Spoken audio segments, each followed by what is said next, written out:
4 na araw mula ngayon, maninirahan na si Pangulong Duterte sa Bahay Pangarap sa PSG Compound sa Malacanang.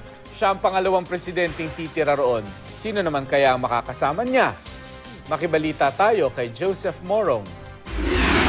Ito ang Bahay Pangarap at dito maninirahan si Pangulong Rodrigo Duterte ayon kay Special Assistant to the President Bongo. July 11 anya lilipat dito ang Pangulo. Si Duterte ang ikalawang Pangulong maninirahan sa Bahay Pangarap kung saan nanirahan din sa dating Pangulong Noynoy Aquino. Mga pambihirang pagkakataon na masisilip natin ang Bahay Pangarap. Isa sa mga nang ipasilip sa amin ito noong taong 2010 sa simula ng termino ni Aquino, ganito ang itsura ng Bahay Pangarap. May swimming pool sa harap ng bahay, may mga outdoor furniture. Nasa loob ito ng Presidential Security Group Compound at direktang nasa tapat at tawid ilog lamang sa Palasyo ng Malacanang. Presidential rest house na talaga ito na itinayo bago ang World War II.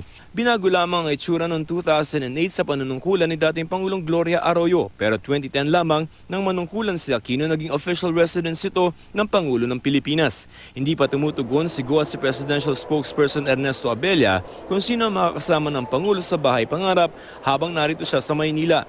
Magpapabalik-balik pa rin daw kasi ang Pangulo sa Davao City.